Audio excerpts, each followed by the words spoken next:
Hello and welcome to the Libri Labra book club. My name is Desirai. You are on my channel. I am joined today by my husband, John, aka BookTube hubby, and also book club VIP member, Tom. Um, Before we jump into anything, just want to let you know that if you ever want to join us on camera during the discussion, you can do that by becoming a book club VIP member on my Patreon, and that is patreon.com/Libri Labra. There's a few different perks. You get some like behind the scenes shots and videos and bloopers and priority commenting in videos. I'm definitely going to be doing a little bit of a change and a restart on my channel coming this beginning of the year. You also get a custom bookmark, and you get to suggest books that you want me to read, and you also get to be part of a rotation and help pick the books that we read in the book club. So that's that. We are going to first talk about initial thoughts, and then we'll be jumping into spoiler territory. I'll let you know when that is. So if you have not read the book yet, please go read it and then come back. So the book we're getting into today is Silver Nitrate by Silvia Moreno-Garcia. And this was actually my pick. John and I had the pleasure of seeing Silvia Moreno-Garcia at USF. USF? Yes. yes. And she talked about lots of the things that she's written, but she specifically mentioned this one, and I didn't realize that it was about film in the film industry. So when I heard her talk about that and also the occultism and stuff, it really piqued my interest. So I decided that we should read it, and so that is what we read for the month of November, and we can go ahead and initial thoughts. Well, I didn't know it was film related until we got into it. So you don't remember her talking about it, I guess? Maybe a little, Or you but just I don't didn't realize what the title was. Right. I had a impression of the title, thinking that it had something to do with werewolves. So when we got into film, definitely I felt better about that. So and I enjoyed it. Ready to talk about it? How about you, Tom? I didn't know anything going into it, which is how I prefer to, I guess, approach content nowadays. So Same. Yeah. So that's my initial thought. All right. Well, again, I was really excited. I did know a little bit about it, but hearing her talk about it made me way more interested. I do have a couple other of her books, but this is the second one that I've read from her. I've also read Mexican Gothic, and that also has eugenics in it. So I think this is a topic that really interests her, and I feel like she must have spoken about that specifically when we saw her, but I can't remember what her take on that was or why it appeals to her so much to be incorporating it into her stories or writing about it or researching it or whatever the case is. So I may have to ask a few other people that were there to see if I can get some more information about that, because I think it's interesting to see that be her focus in more than one book. But we can jump into spoiler territory. I am so intrigued about the fact that silver nitrate was used in movies, and John mentioned that that's why a lot of movie theaters in the past burnt down. And I lived 2 blocks away from a movie theater, and it's been reopened multiple times under different names. But when my mom was growing up, it did also have a fire and burnt down. So I was like, wow, I'm going to have to investigate that further to see if that was the cause or what year that happened or whatever. But I'm really intrigued by that since I lived right next to that movie theater. What did you feel like the story was well researched in regards to film in general? I mean, if I learned from it, how am I going to tell if it's well researched? So I got a lot of research to do myself to see if a lot of that was accurate. If that how much nonfiction was woven into the fiction, versus what was made up for the story. But the learning I mean, I guess that was probably something I learned a long time ago about film, but never put two and two together. How about you, Tom? As you were reading, did you stop to like Google anything or? Not for fear of something spoiling. Yeah. So, but it seemed legitimate in the sense, you know, they remind me a lot of I had the title, just went out of my head. The one we read about them inscribing like words on by Quang or Huang or something like that. R.F. Kuang. Babel? Yes, Yeah. there you go. Yes. Yeah. It reminded me a lot of that. It's like, okay, we're going to take something commonly available, and now we're going to, you know, spice it up with a bit of magic, sort of a thing. So. Well, I actually want to know how many people back then actually believed, because the terms movie magic was that went together for so many decades, and I'm wondering how many people actually thought there was that kind of magic in movies. You listened to the audiobook, so you didn't get a chance to read the author's note, did you, Tom? I may have read it after the fact. Why? Because she just mentions that, you know, someone specifically had been quoted as saying that like movies were like one of the best ways to distribute propaganda and to like affect people's minds and change their minds and stuff like that. And so that was kind of part of that too. Right, because you can actually oh no. Oh, did I just do that? That's not good. That's not good. What just happened? Oh. Click the camera button to turn it back on when you're ready. I accidentally turned off our camera. No, it changed everything. It changed everything. Oh my. I don't even know. It's not. Oh, okay. It's using this camera, not that one. So. All as well. I guess I'll have to hang out here for a minute. I could lower this even more. Sorry about that. I lost my train of thought because of that. Oh yeah, so like using movies as propaganda. To spread propaganda? Well, I mean, it's back then it was the best way to reach like that many people. But like even like in a movie like Fight Club, right, where they sliced in like these little subliminal things, so that could work in the same way as well. Just people not even realizing what they're seeing as they're seeing it. So was it magic or trickery? I mean, was it ever really magic other than like you're combining single pictures over and over again to make it look like it's moving? Was there a character in the story that you feel like you didn't get enough information about?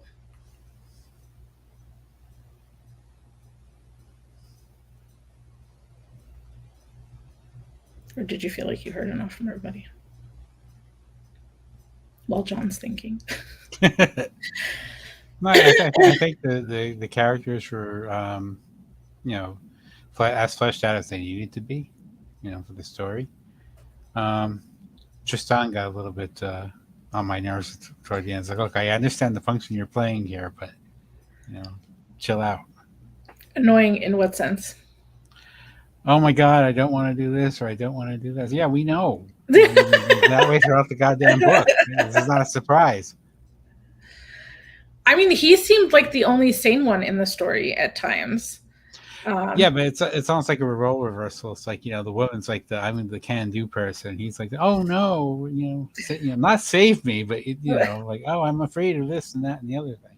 I mean, you kind of have to have that kind of character to contrast a little bit.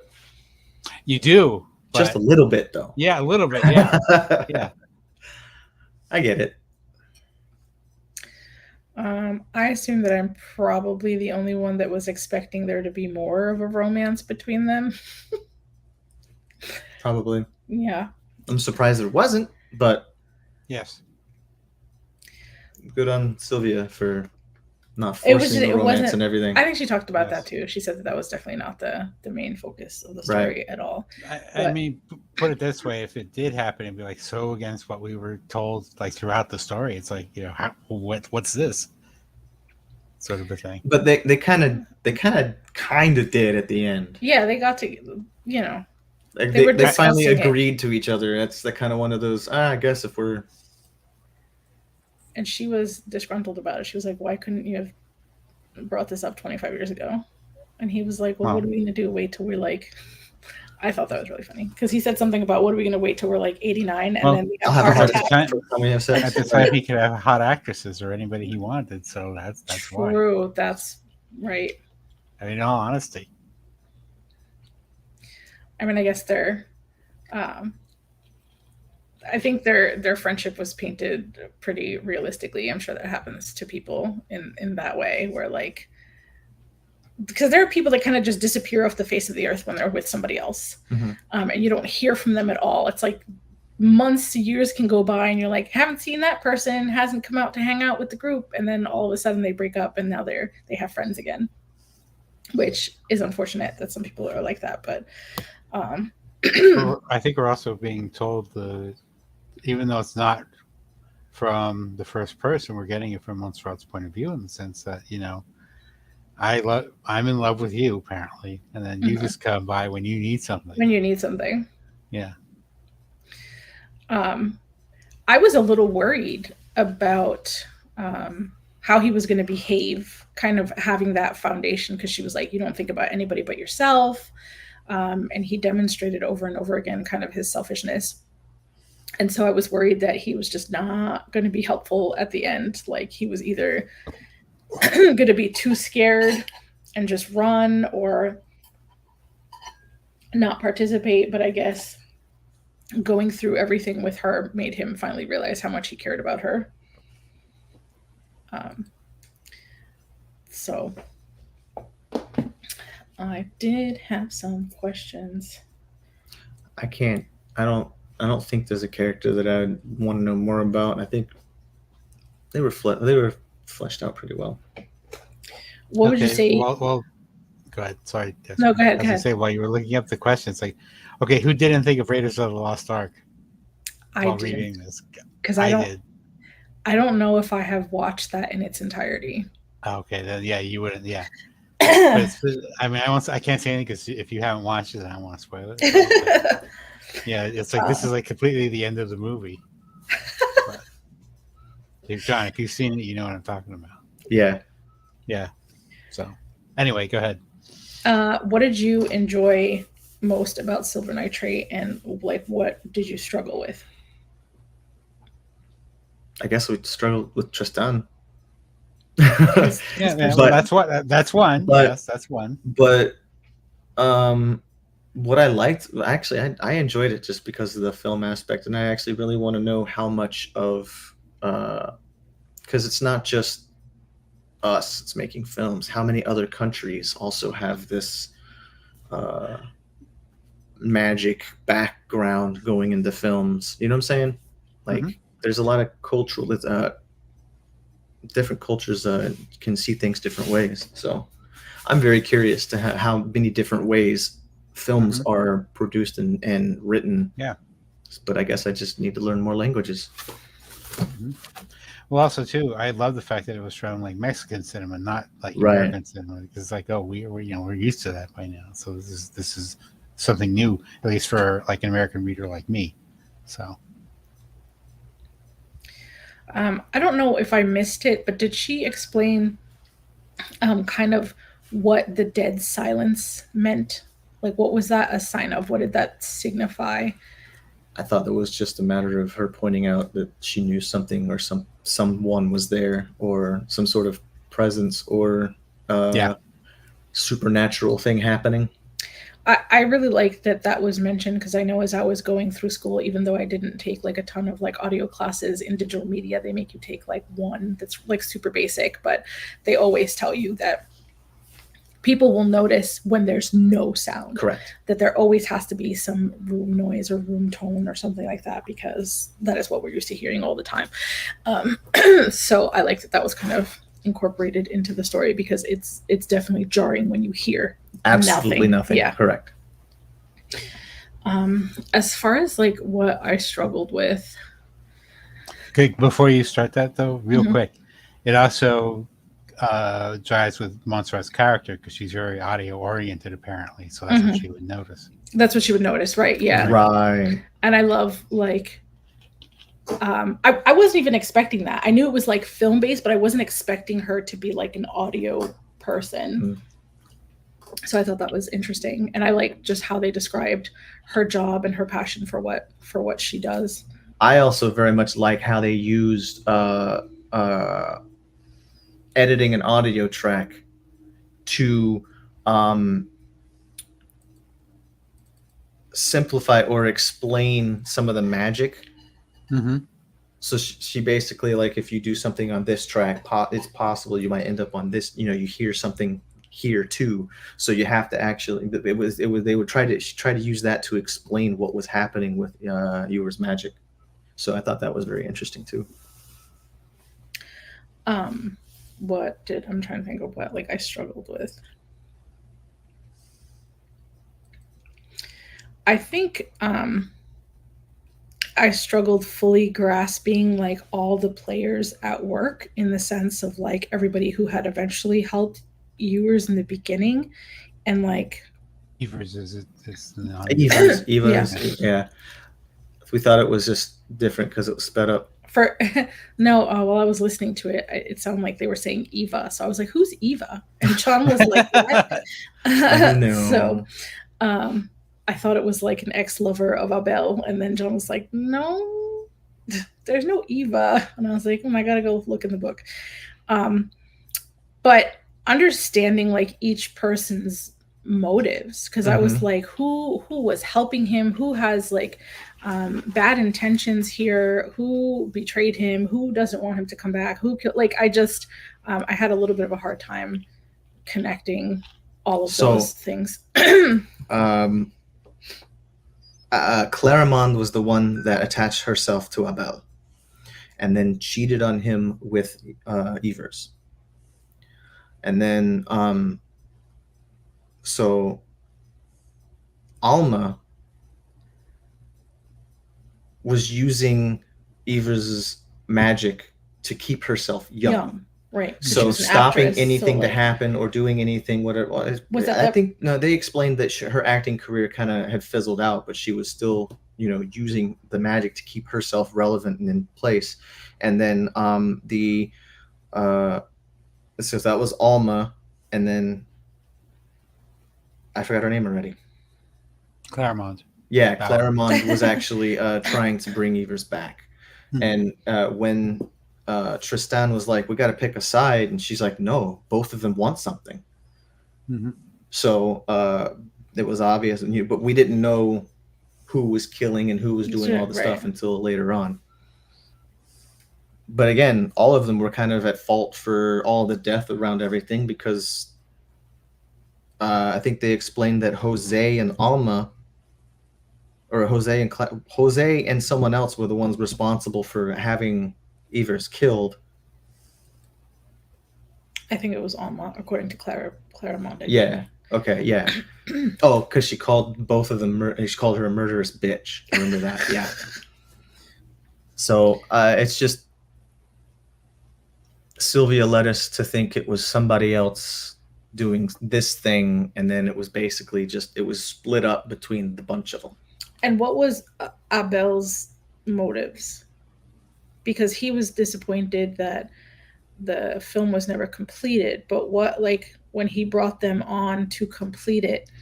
I think he felt that completing the spell, they actually thought it was going to bring them luck, because everybody had bad luck after it, that he was going to fix whatever was the problem, and basically just woke everything back up again.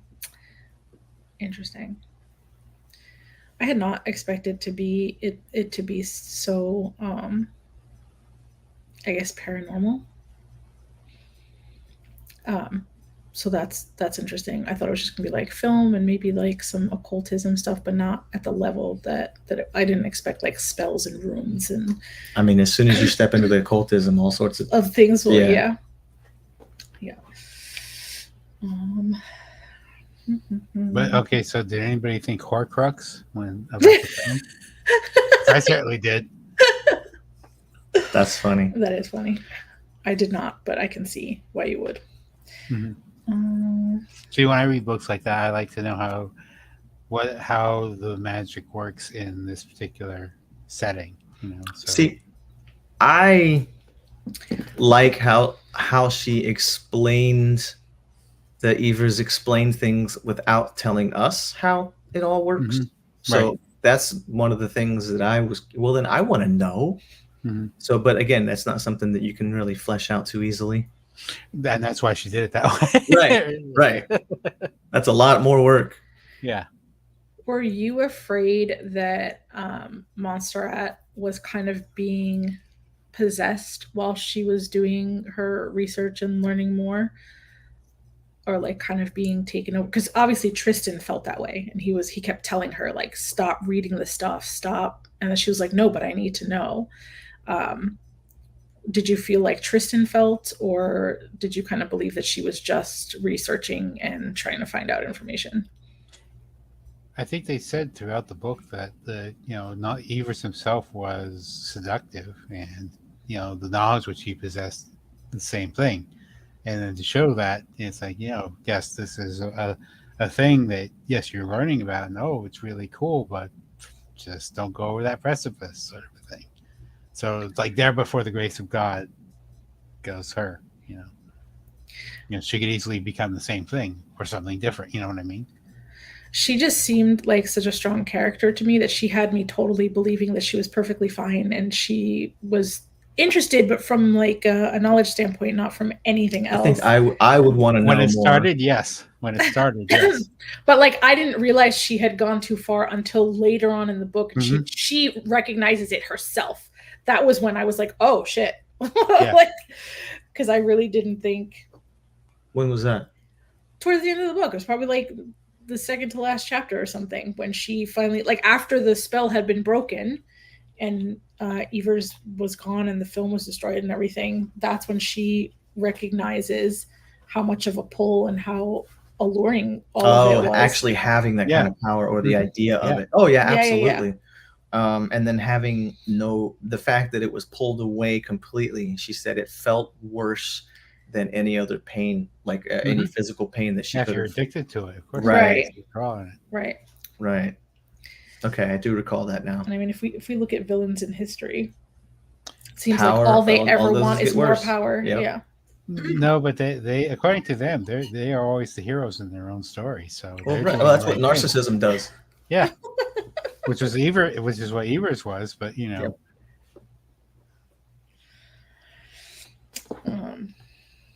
There was something about.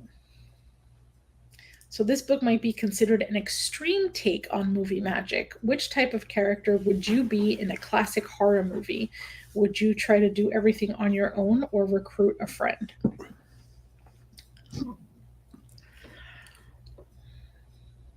Everything's better with friends. I don't disagree. Especially those who are slower than you, but yes. Think about it. I did. If you're running away from a they're slower than you, you get away. They don't. I think like I would be the person that is screaming like, why are you guys doing this? Like, I don't think we should be having a seance. I don't want to participate. Like, I feel like that's who I would be in the movie, because just as a Latino, we have so many superstitions and we believe in so many things. And like, I wouldn't want to open the door to any of that, which is kind of a little bit what the way Tristan was talking. Oh, yeah. And so a long time ago, there had been a book that I really, really wanted, and they were doing a giveaway for this book on Twitter. But you didn't just win the book, you won the book plus a Ouija board. And I remember being like, I really want that book, but I am not having someone mail a Ouija board to my house because there's nothing about that is okay. And I said something on Twitter, and there are a few other Latino people that were like, what is wrong with these people? Like, what are they doing? They don't know what they're messing with. Like, so I just feel like that's who I would be. Who do you think you would be in the movie?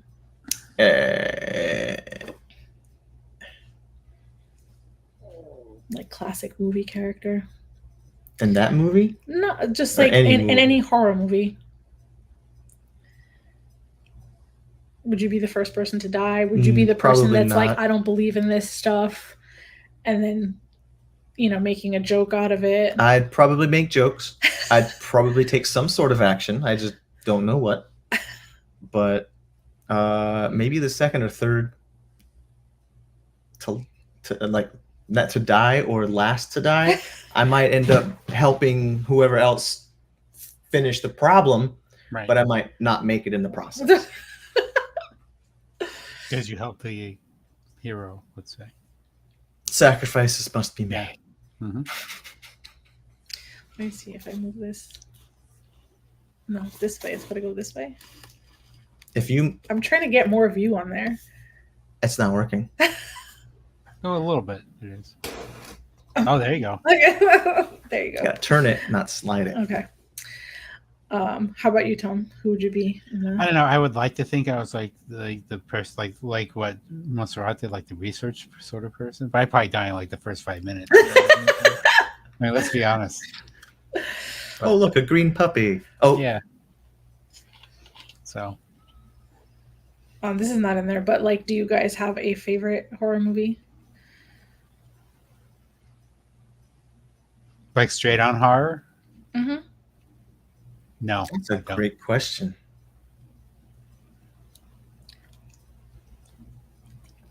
Because most of the horror I watch now is like horror comedy. Oh, so. Well, I mean, I feel like that counts too. Because I don't know if Nightmare on Elm Street started as horror comedy. I think it eventually evolved into horror comedy. Yeah, and it may become self-parody at some point. Yeah. But that franchise is definitely a favorite of mine. But in regards to like horror movies that I've watched once and they're very scary and I probably wouldn't watch them again, there was The Conjuring that I thought was really, really scary. There was another one that came out around that time, and I think part 2 just released recently or something like that. Mm-hmm. And I don't remember the name of it. But I only watched one of the Paranormal Activities, and it was called Paranormal Activity: The Marked Ones. And the reason I really appreciated that one was because I think it took place in Mexico, and it was like based on Latino culture and Latino characters, and I identified with it very strongly. So I thought that was a good horror movie too. Mm-hmm. I think the only thing that I can ever remember sticking with me is Final Destination. Oh, wow. Like, the only thing that ever really fucking scared me was like having some physical bullshit like that happening in real life, you know, like just some random ridiculousness. And that's the thing that scares me most. How many of those are there? I don't know if I could rewatch them again, but like 5. I think I've watched the first 2 or 3 or something. But right now I'm watching to see what happens with this Scream IP, because they're falling apart because of what everybody's arguing over stuff. Over the wrong fucking things. What? Excuse me. Yeah. Oh, to answer your question though, Desirai, I think mine would be Shaun of the Dead. Even though it is a comedy, that was a fun one. But toward the end, it actually does develop into like, if you remember the final scenes of it at the Winchester, it does make the horror thing too. So. What was the other one? I had another one I thought of, but I don't.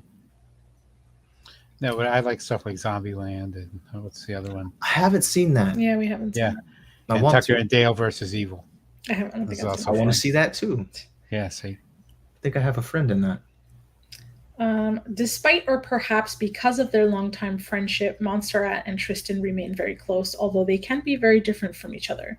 Do you think this can be a good thing Are they good friends to each other? Explain. Depends on who you're talking about. Yeah. Montserrat, yes. Tristan, not so much. Right. A good friend. But even, I feel like, yeah, it was a little lopsided, but there's also parts where you see him talking about how much she works and how she neglects herself and how she's not even dressing properly. And like, so he's thinking about her self-care in a way that she's not thinking about it.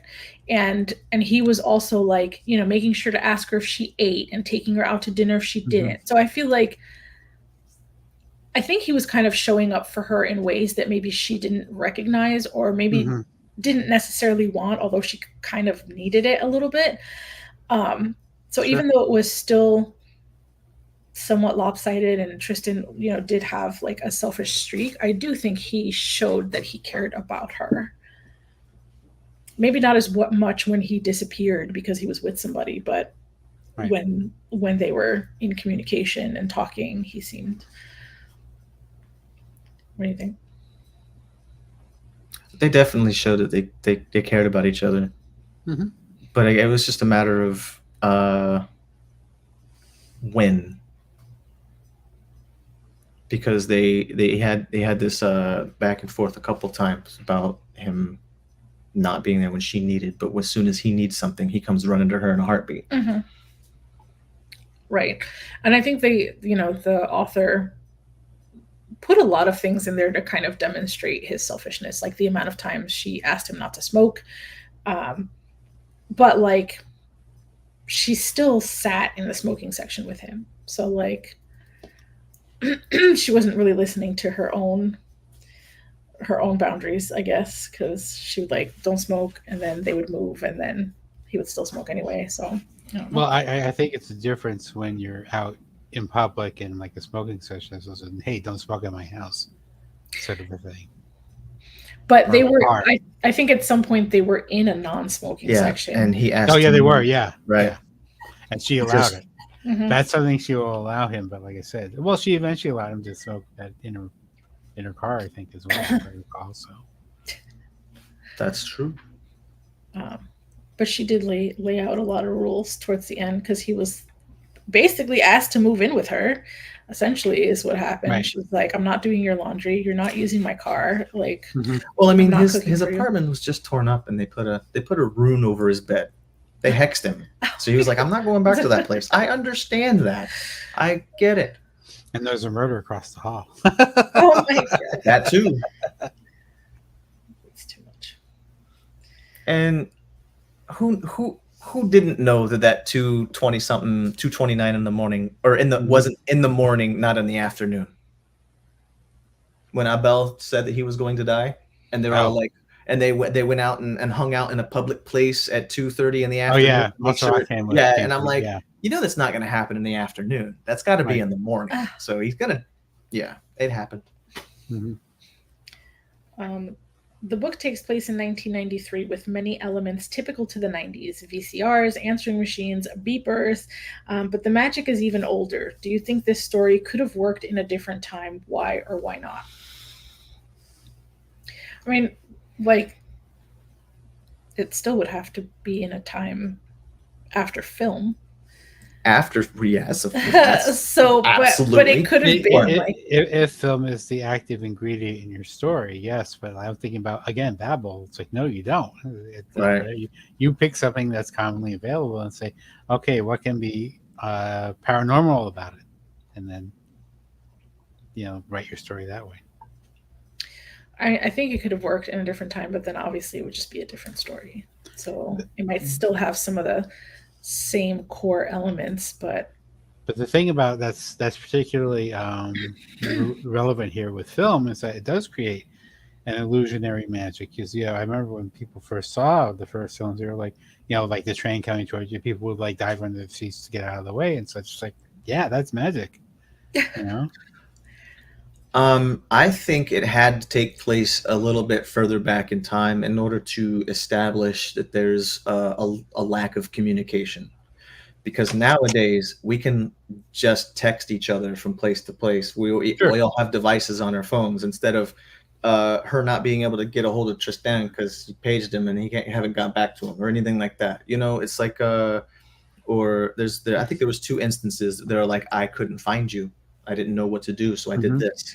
And can you imagine that at this point? I mean, I know we lived it, but I can't imagine going back to waiting to talk to somebody, or paging someone and waiting for them to call you back, or right, without actually having a message already sent and there waiting for them. Plus, I would make the claim that, you know, setting it in Mexico, you know, I would think that Mexico and correct me if I'm wrong, related I don't know what to call it, cultures, let's say. You know, like they have curanderos, and it's like we don't have anything like that here. So it would probably make more sense to have it in a place like that, because it would be more part of the culture. Right. Right. Right. Damn. I think it's also interesting that Evers was just like he went across to all of the cultures and just basically took the pieces that were the most powerful or most appealing to him. I mean, yeah. You build your own individual magic system, you know, and that's one of the things I liked about. Okay, we have to draw runes that are meaningful to us. We can't draw his runes. So okay, that's fair. So.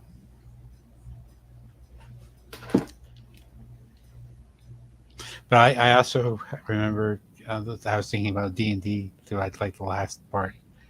Yeah, all the if you remember, I think it's the Dungeon Master's Guide or something like that. They have like, okay, how can you cast a spell? You only need a material component, a verbal component, and a somatic component. And they were talking about that, all throughout the book, with the thing. So I just thought that was interesting.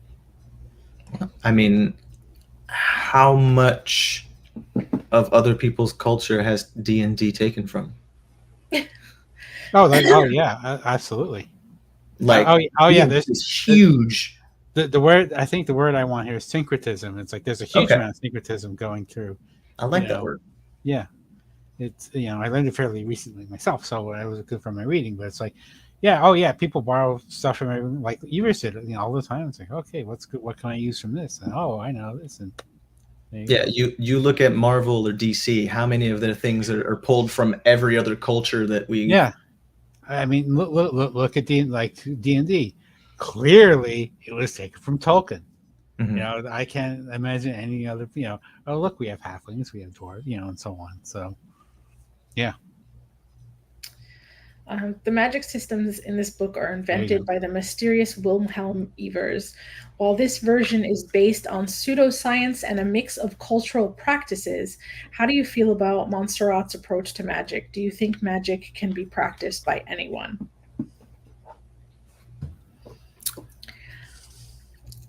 I feel like yes. If magic is tied to willpower, yes. Can I make another D&D reference?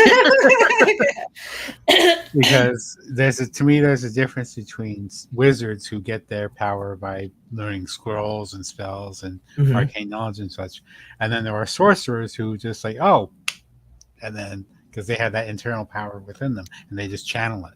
Is that the difference? That's the difference. Is that literally the difference? The D&D in D&D that is the difference. Yeah. Because they called him a warlock a couple times, and then a sorcerer a couple other times. Are they not the same thing? They are not the same thing. Well, in D&D, they are not. Like I said, with wizards, wizards always travel with scrolls and books and everything. With sorcerers, it's just like, okay, you have a certain amount of mental capacity, and these are the spells that you have available to you. You can cast them at will. That's the way I read it. Like all the D&D will use them. That's not wrong. But, yeah. You said willpower. Can you elaborate on that? Like they said I think at least Silvia wrote it a couple times in her book that it was a combination of will and soul. The idea that if you believe in something enough or want something enough that you can do it. Okay, because my answer would have been yes, if they can believe in it.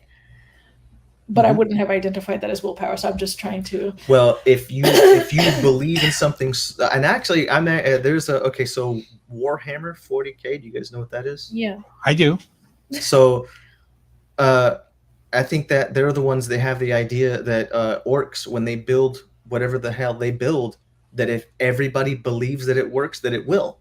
So if they build a thing, a machine that does something that they want it to do, and technologically it shouldn't do that, but if everybody believes, if all of the entire clan believes that it's a thing, that it'll work, it works. Right. So, and I'm actually wondering how much of that is built into humans, like how much we actually, if we actually start working towards something and get a mass of people to believe it, how much of it actually becomes true. Right. Oh. I haven't delved a ton into witchcraft. But some would say witchcraft is different, but again, I'm going by. Really? Yeah.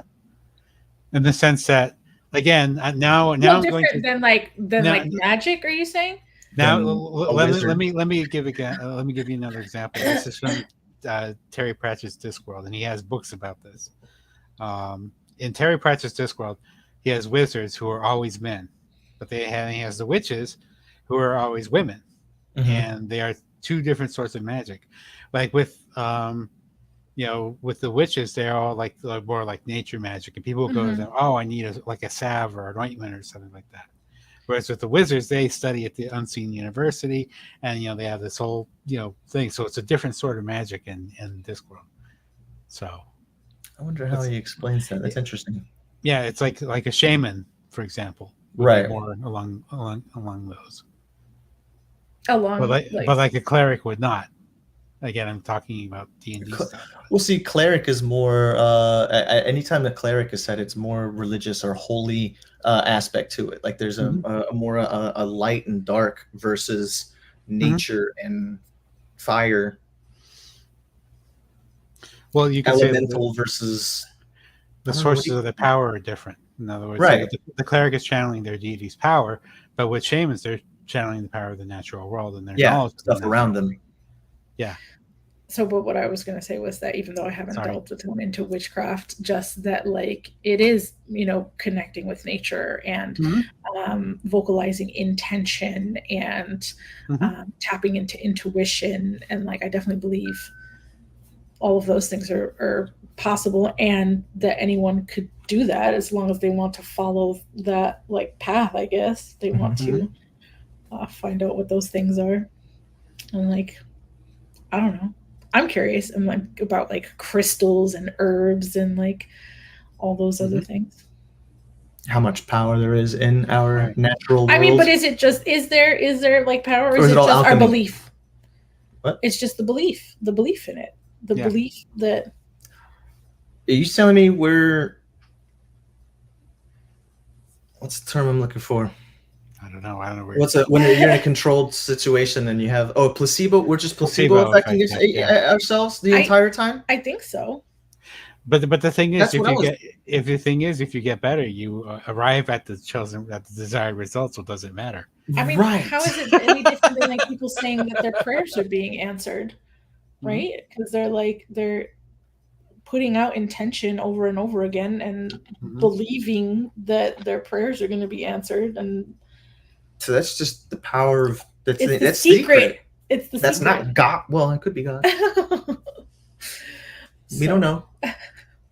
But it seems throughout the book, the Evers's journey took him on, a quest of finding out what those movements and speeches and such that would bring the magic forward.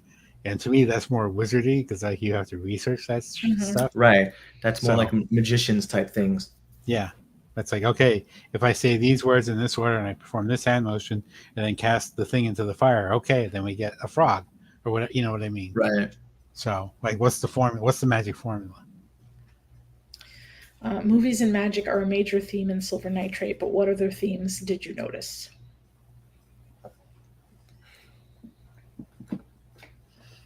Well, friendship. I mean, obviously, that's what this is built around. And the patriarchy keeping Montserrat down, that's pretty obvious throughout the book. I don't know. Every person I've had that heard that worked at an audio studio has had the same issues. Hmm. Interesting. Obviously she talks about eugenics in this, but she also mentions how they have a term in Mexico about bettering the race and like marrying whiter, Purifying the blood. There's colorism and all sorts of Jesus. stuff. So she mentions how, had Evers been still alive, that he probably could have totally been able to like recruit people in Mexico. So. Well, also too, it shows the failings of eugenics in the sense that well, you're darker skinned, so you can't have access to this higher form of magic. Well, clearly Montserrat did, So how do you explain that? I think they did try to. Oh, you're an Aztec princess, but that could have been. No, she said that. Well, it was just the idea that using that as a hey, you're special, so you can do this thing. So, is it that she was given the belief, or was it that she was special? And how does the magic work?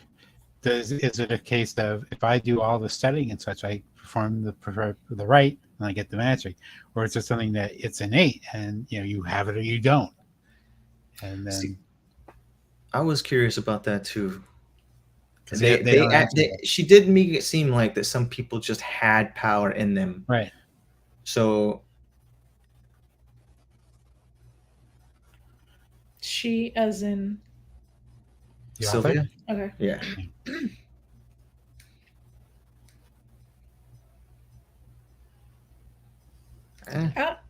You make it work how you make it work, I guess. But I just I still want to know the difference. I still want to know if it was intended to be that they had the willpower to do it, so they believed in it and they did it, versus was it just they were special and they were just found because they were special. Or actually no, she did. She actually because they actually had a hand in helping Abel do it. Lopez told them that what they did was basically set off a bomb, and they absorbed the radiation. That was how he explained how they got the magic. And they became Spider-Man. Correct. Right. So they're basically everybody was using Evers' power. Yes. That's it. So does that mean we have to find that one guy who has the power somewhere, or we just and this another thing? Those that crave power are usually the ones we don't want to have it. Yeah, so always the case. Yes. Are we going to end up with people always in the lead that do not need to be in the lead, because we have our people? The good people will never take that position out of. That's true. Hey, I will come to help, not. And see, that's the problem. I feel like that was in Scythe, and that I think about that all the time. That nobody's actually going to have that kind of power until somebody chases it. No, but like and it's always going to be a Faraday bad was guy. very specific about who he chose as an apprentice, because he wanted to pick people who did not want to be Scythes. Correct. Because he felt like that was the best marker of them doing a good job, because they wouldn't. Absolutely. And that's the kind of the problem with humanity we're having at the moment. One of the other things I was waiting for to see how this would come out is if I thought when they had said, "Oh, we're gonna have Abel's body there," I thought, okay, how is this going to work with Evers? Is he going to pop into Abel's body, or is he going to somehow manifest his own?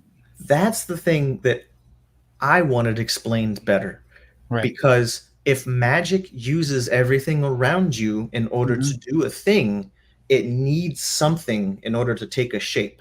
So, but he always they mentioned multiple times that they're air gods. They're asking the wind or air gods, I guess, for help. and I'm wondering if that was actually what that was supposed to be building him with, because they explained ash, sinew, and dust, but then she never actually went into where it came from, what he was manifesting out of. It was just Right. mist and air. So basically a hand grabbed her that was just Right. not really there. Right. It could be energy, and that's, if you consider that energy and matter are related, then yeah, there is conversion there that can be, okay, equals MC squared and whatnot. So just follow that back and say, okay, we have a lot of energy here. We're going to convert it to mass, sort of a thing, and magic happens, and yay, here's a sort of thing. That's the term that I'm just magic happens. Yeah, magic can be explained in any way. But yeah, whenever it's inconvenient, oh yeah, magic happens, and then you go on your way. What medium do you think would be the easiest to curse today? A movie, a TV show, a podcast, social media, something else? What would your motive be? Social media has already taken that mantle. Yeah. Unfortunately. Yeah. It's toxic. It is. I think the algorithms have just broken people. I think it's backwards. People made those algorithms to make them work that way. I mean, I don't think the algorithms were created to break people the way they have. That's true. It's just unfortunate that, the way human nature works, it's like we're attracted to the most negative things. Those are the things that intrigue us the most. Those are the things that get the most interaction, which then gets the most traction. Mm-hmm. So I guess I would say. But we should have learned from that by now, but instead they're using it against us. I mean, I feel I have control. I took Facebook off my phone. Right. I don't. But we're smarter. Spend less time on it. It's an echo. All of those places are now an echo chamber for lots of different things. Really bad ideas. Yeah. Well, the fact that they're in echo chamber is a bad idea in itself. Yeah. Right. Yeah. I remember seeing something about when you log into Google and you do searches, how it kind of carries it. Yeah. In a way, to you. Which is, I don't know. That just perpetuates the same thing. It does. It literally does. Nobody's learning because they're just looking for the same stuff over and over again. Mm-hmm. But next. All right. No, let's not get too dark here. I think we could probably do final thoughts. 5. 5. I'll give it a 5. I like magic. I like film, and I like what she did here. So, I will give it a reread too. So, okay. I think I would also like to reread it. As I said, I have a few of her books. This is the second one that I've read. I really enjoyed Mexican Gothic as well. That has some very interesting things and also touches upon eugenics. But 5 for me, and I will continue to read her books. She is like one of those authors that is kind of genre bending. She doesn't specifically stick to one genre. Right. And she mentioned how sometimes she has issues with her publisher because she combines genres. Yeah, so it's really hard for her to classify her work because she has written across. Well, she also doesn't want to get typecast either. It's like, okay, yeah, here's your 10th horror book, you know what I mean, sort of thing. Well, you get put into a box of, it's horror, and then you don't get the same outreach. Right. Like Mexican Gothic was Gothic horror. But she doesn't, she's written a thriller, she's written a noir, she's written a romance, she's written historical fiction. So she's just all over the place. That's good. Yeah, no, but that's awesome that she, I think she was saying that it just appeals to her to continue doing something new because that excites her to jump into the research in different ways. So, so anyway, I also give it 5 stars. I'm afraid I'm going to be the fly in the ointment yet again. I gave it 2.5, rounded up to 3, because to me it was okay. I mean, I think I would have appreciated where if there was more interaction with, Evers, or the forces of evil, let's say. Yeah, because really we only had the one where the dogs attack, They didn't even explain who those guys were. They were just dudes in suits. Yeah, and then at the end, like the final scene with the final confrontation, I would have preferred a bit more, because it wasn't really scary to me. It was just like, oh, we're doing all this research, yay for that. But and to me, it's it's like the Lord of the Rings. Oh, we want Sauron back. I said, yeah, but Sauron coming back is one thing, but we had all these other things going on, like all the battles on Middle Earth and such. I would have preferred something more interesting in that regard. Like somehow a confrontation between Caramon's forces and Montero's forces, Montero's forces. That'd be interesting. Yeah, that would be a way to make it a TV series versus a movie. Right. Huh. If the only scary thing that was happening was that they were seeing ghosts, that would have been enough for me.